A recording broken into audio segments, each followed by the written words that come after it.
قصتنا النهاردة قصة حقيقية وجاية لنا من صديقة للقناة، هنحكيها لكم للعبرة والموعظة، وطبعا هي طالبة منكم النصيحة. ياريت تشاركونا في التعليقات بنصايحكم وخبراتكم لصاحبة القصة. وقبل ما ندخل في القصة ما تنسوش تشرفونا باللايك والاشتراك في القناة. أنا اسمي ابتسام وعندي 31 سنة، عايشة في أسرة بسيطة مكونة من 6 أفراد، بابا وماما و3 أخوات ولاد، وأنا البنت الوحيدة. أهلي ربوني كويس قوي وعلموني أنا وإخواتي، مقصروش معانا في أي حاجة، وأنا بنت بعيش في حالي ومليش أي مشكلة حصلت قبل كده مع أي حد. أنا بطبعي هادية جدا وبرفض تماما فكرة إني أكون مرتبطة خارج الأسرة، يعني أنا رافضة فكرة الحب ده من الأساس، إلا طبعا لما يجيلي واحد كويس للجواز ويتقدملي في البيت وأعرفه كويس ويعرفني ويكون في قبول بينا. اتخرجت من كلية التربية من 10 سنين، اشتغلت مدرسة في مدرسة من المدارس الحكومية، بروح كل يوم المدرسة عادي وملتزمة جدا، ماليش أي علاقة بأي حد غير صحابي المدرسات البنات بس، وبتعامل بحذر جدا مع باقي المدرسين. بتعامل بحذر عشان لاحظت ان في المدرسة في ناس بتتكلم على بعض وبيطلعوا اشاعات على بعض كتير جدا، كلام يعني مش مظبوط، وانا بصراحة ما بحبش الكلام ده ولا احب اشارك فيه اصلا. علشان كده لما بروح المدرسة ممكن اقعد مع صحابي وكلامي بيبقى قليل قوي، او حتى اقعد لوحدي اجهز دروسي وادخل الحصص بتاعتي وشكرا على كده. عدى تقريبا 5 سنين من لحظة ما اتعينت في المدرسة، وبقى عندي تقريبا 26 سنة ومحدش اتقدم لي خالص، اكيد نصيب من عند ربنا. مع اني شكليا جميلة جدا ومحترمة في لبسي، او كنت محترمة في لبسي، وبقول كده علشان بعد كده اتغيرت شوية في لبسي عن الاول. كل يوم كنت بروح المدرسة واقعد مع زمايلي المدرسات اللي تقولي ليه يا بنتي مش ناوية ولا ايه، مفيش حد قالك كده في السر ومش عايزة تقولي؟ طبعا انا من كسوفي كنت برد عليهم واقول لهم في اكيد، بس انا مش عايزة جواز دلوقتي، بس الحقيقة ان محدش بيجيلي خالص يتقدم لي. انا بصراحه ما كنتش عارفه ايه السبب في الاول، السبب اللي عشانه محدش كان بيتقدملي خالص، حتى القرايب محدش فيهم فكر يتقدملي، وطبعا عرفت السبب ده، وهو ده اللي غيرني كليا، غيرني لإنسانة سيئة جدا للأسف. المهم بعد مرور سنة تقريبا بقى عندي 27 سنة، والكلام اللي من حواليا بيزيد قوي، وكان إحساسي بالخنقة بيزيد أكتر، وخصوصا لما كنت بشوف زمايلي من الدراسة والجيران والمدرسة اللي هم أصغر مني بيتقدم لهم شباب كويسين جدا وبيتجوزوا. وطبعا كنت بسمع صوت الفرح، بس كان بيجيلي اكتئاب غصب عني. واحدة زميلتي في المدرسة كانت قاعدة معايا في المكتبة وقالت لي بقولك ايه، في عريس قدامي ليكي، ايه رأيك؟ انا طبعا وبدون اي مبالغة قلت لها اسمه ايه وانا موافقة، طبعا مش عارفة انا اتسرعت ليه وظهر عليا اني مش لاقية حد، بس الكلمة طلعت مني غصبا عني. قالت لي ماشي، هجيبه بكرة يشوفك وتشوفيه وتفكري براحتك. رحت البيت فرحانة جدا وقعدت اجهز في احسن لبس عندي، ونمت الليلة دي في قمة السعادة، اخيرا اتقدم لي عريس وافرح بقى زي باقي البنات. تاني يوم الصبح لبست اللبس بتاعي وحطيت ميك اب، علشان انا اصلا مش بحط ميك اب. رحت المدرسه متشيكه على الاخر وعماله اهزر واضحك مع اللي رايح واللي جاي، وكان اليوم ده عيد بالنسبه لي.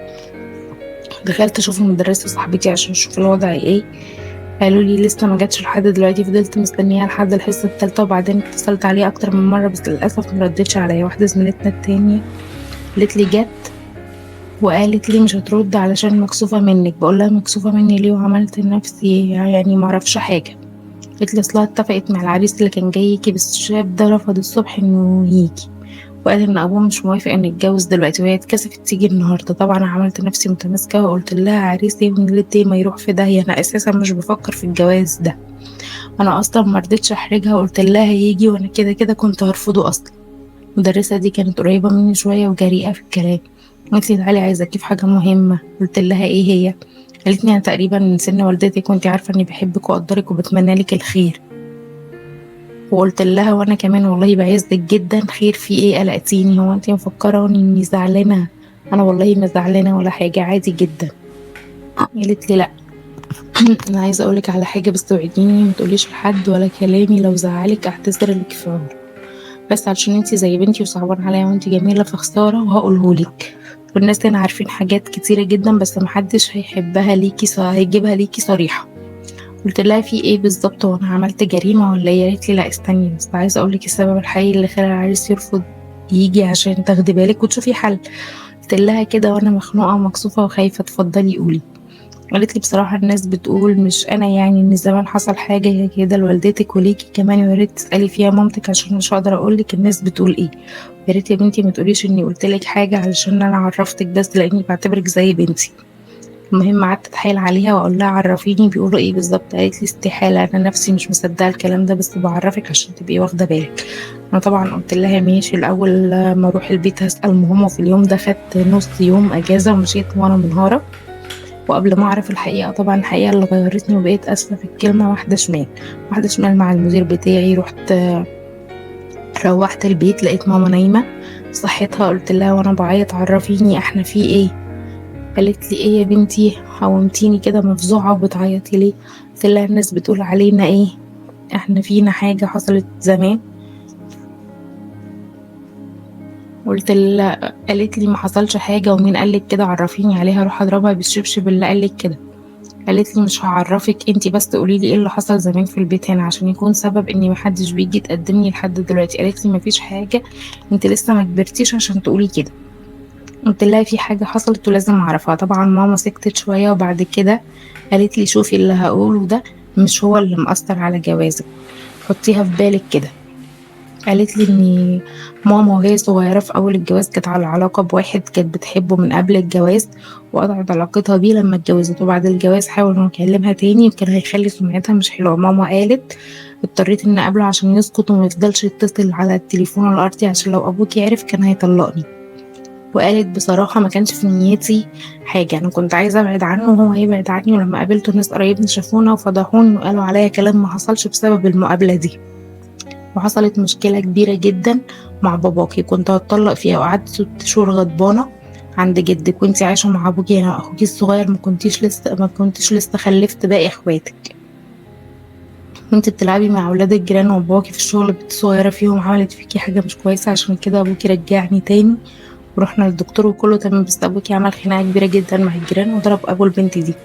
انتوا طبعا كنتوا لسه صغيرين ما تعرفوش حاجه، وباباكي رجعني تاني عشان اخد بالي منكم وعايش معايا، وهو مصدق زي باقي الناس اني كنت في علاقه غير شرعيه مع واحد تاني، وانا اساسا والله ما عملتش حاجه، بس خلاص الناس اللي قالت واشاعات طلعت علينا وانا اتحملتها وعشت.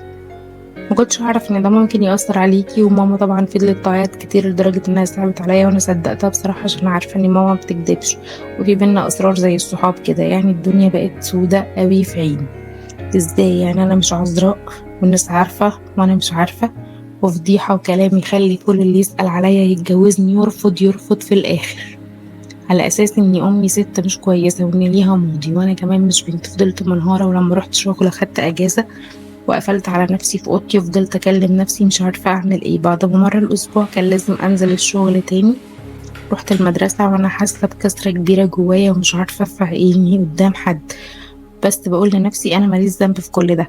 فضلت كده وخدت جنب من كل الناس في شغلي في الشارع وفي كل مكان، لحد ما في يوم من الايام قربنا من الامتحانات. مدير المدرسه بتاعي كان مش كبير، كان لسه في شباب في الاخر الاربعينات. قال لي انت هتشتغلي معانا يا استاذه السنه دي في الكنترول.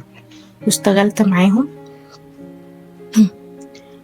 اشتغلت معاهم في الكنترول. كنت بفضل تقريبا اخر واحده مع المدير في اوضه الكنترول، ما كنتش ببقى عايزه اروح البيت ولا اشوف حد. قربنا انا والمدير المدرسه من بعض، قربنا قوي في الكلام اكتر واكتر. كان بيهزر معايا وكان بيسالني دايما عن احوالي، وكان بيجيب لي اكل معاه وبيعمل لي شاي كمان. كان باين عليه انه مهتم بيا قوي. ولما كنا بنقعد بعد العصر كده لما كل المدرسين يمشوا كان بيتكلم معايا كأنه حبيبي. كان بيقول لي مثلا انتي ضحكتي النهارده بصوت عالي، ما تضحكيش كده تاني. يعني كان واضح عليه انه بيغير عليا، وانا بدأت ابادله نفس الاحساس. بدأت اغير عليه لما بشوف بيكلم أبلة تانية، وكنت بتجنن واتضايق جدا لما اشوفه بيضحك مع أبلة غير. يوم ورا يوم لمدة 15 يوم في الامتحانات، لحد ما اتطورت العلاقة بينا وبقى يعبر عن مشاعره اكتر واكتر، لحد ما قالي انه بيحبني. انا طبعا دي اول مرة حد يقولي الكلمة دي، واول مرة حد يحس بيا، او اعتقدت ان هو اول مرة حد يحس بيا اصلا. وكمان عبرت عن حبي ليه واخدنا ارقام بعض وبقى في تواصل كمان في البيت. كنا بنتكلم بالساعات ومكانش في دماغي جواز ولا اي حاجه. كنت مستنيه الحب والكلام الحلو ونسيت قصه الجواز خالص. انا ما صدقت الاقي حد يحبني بغض النظر عن سمعتنا. بعد ما خلصت الامتحانات كنا بنروح المدرسه بس قليل شويه. كنت بروح يوميا عشان اقعد معاه ونتكلم، وما كنتش واخدة بالي ان الناس في المدرسة ملاحظين بيتكلموا عننا كتير قوي. في يوم الاجازة روحت الصبح وكان قليل قوي اللي حضر المدرسين، وعلى الساعة 12 ما كانش في حد في المدرسة غيري انا والمدير. قالت تعالي نروح نشوف الفصول كده، نشوف العمال ولا لأ. طلعنا الدور التالت، لكن للأسف الموضوع اتطور وحصلت علاقة حرام وغير شرعية. بعدها ما كنتش حاسة بنفسي ولا بالحرام اللي بعمله، بالعكس كنت مبسوطة جدا. كنت حاسة اني بنتقم لنفسي، مش عارفة ازاي، بس ده كان احساسي. روحت البيت وبعد كام يوم رحت المدرسة تاني، وفضلت العلاقة دي مستمرة فترة، يعني لمدة شهرين 3 في المدرسة. الشهر التالت تعبت جدا جدا، حسيت بأعراض رهيبة، وجع وإحساس بترجيع فظيع.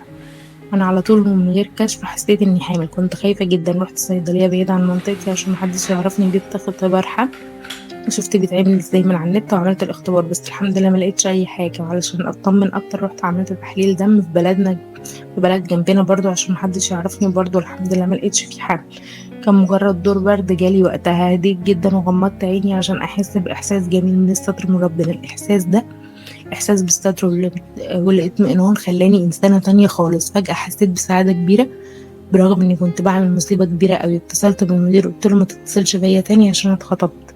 قال لي واللي بينا ده والحب اللي بينا؟ قلت له ما حصلش حاجه بينا اصلا، وقفلت سكه في وشه. وتاني يوم رحت الاداره، طلبت من الموجهه نقلي لمدرسه تانية.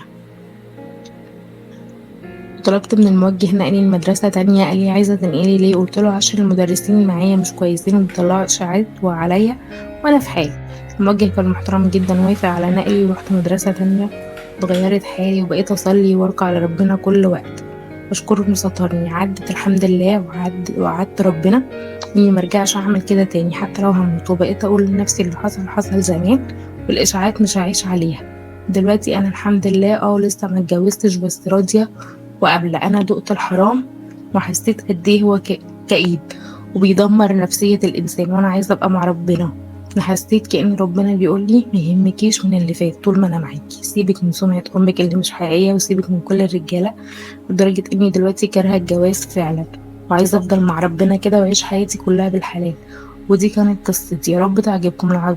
لو عجبتكم قصتي يا ريت تدعموني بلايك واشتراك في القناه، وما تنسوش تكتبوا لنا رأيكم في الكومنتات.